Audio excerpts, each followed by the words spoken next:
निरसा के चापापुर ओसीपी में हो रही हैवी ब्लास्टिंग के कारण बीते कल गोपालगंज से बेनागोड़िया जाने वाली ग्रामीण सड़क बड़े हिस्से में धंस गई। सड़क धंसने के बाद आसपास के ग्रामीण उग्र हो गए और उन्होंने चापापुर ओसीपी का काम बंद करा दिया, जिसको लेकर आज चापापुर ओसीपी प्रबंधक के साथ स्थानीय ग्रामीण, जिला परिषद सदस्य पिंकी मरांडी और नेता अशोक मंडल की वार्ता हुई। वार्ता सफल रही। प्रबंधन ने आश्वासन दिया कि धंसी हुई सड़क की जल्द से जल्द मरम्मत कराई जाएगी, बिजली की समस्या का समाधान किया जाएगा, सुरक्षा के लिए बैरिकेडिंग और लाइट लगाई जाएगी और ग्रामीणों की मांग पर मंदिर का निर्माण भी कराया जाएगा। प्रबंधन के आश्वासन के बाद ओसीपी का काम फिर से शुरू हो गया। वहीं नेता अशोक मंडल ने ईसीएल पर गंभीर आरोप लगाए। उन्होंने कहा कि जिस तरह ब्लास्टिंग की जा रही है उससे बड़ी क्षति हो रही है।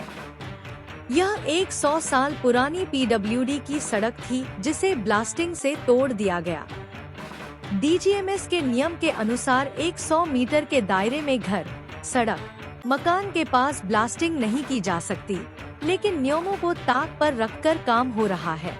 सबसे पहले तो ईस्टर्न कोलफील्ड लिमिटेड के द्वारा जिस तरीके से ब्लास्टिंग कर रहा है हर जगह, तो ये बहुत बड़ा क्षतिकारक बात है और सबसे दुर्भाग्यजनक बात है कि 100 साल पुराना पीएचडी का ये रोड है। इस रोड को भी ब्लास्टिंग करके जो डीजीएमएस के द्वारा नियम बनाया गया है, 100 मीटर के नीचे कहीं पर ब्लास्टिंग नहीं हो सकता है। अगर कोई जगह पर घर है, मकान है, रोड है, सड़क है, रेल लाइन है, नहीं कर सकता है।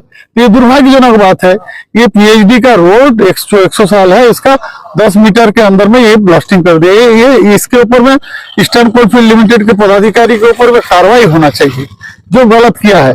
लेकिन जहां तक बात है, उसके साथ साथ ईस्टर्न कोलफील्ड के द्वारा जो सरकार ने एसआईपी के तरफ बहुत सारा नियम को बनाना है, इस गाँव में पानी का व्यवस्था, बिजली का व्यवस्था, रोड का व्यवस्था के साथ साथ स्वास्थ्य का भी व्यवस्था, ये सारा ध्यान रखना चाहिए। लेकिन दुर्भाग्य है यहाँ पर लोग कर नहीं रहे। ये दुर्भाग्यजनक बात है। आज गांव के लोग अगर एग्रेसिव हुए हैं, वो सामने खड़ा हुआ है, तो मैनेजमेंट झुक के बहुत सारे वायदा करने का काम किया है और मुझे विश्वास है कि हो सकता है आने वाला समय में इसका इम्प्लीमेंट करने का काम करेगा ईस्टर्न कोलफील्ड लिमिटेड के द्वारा।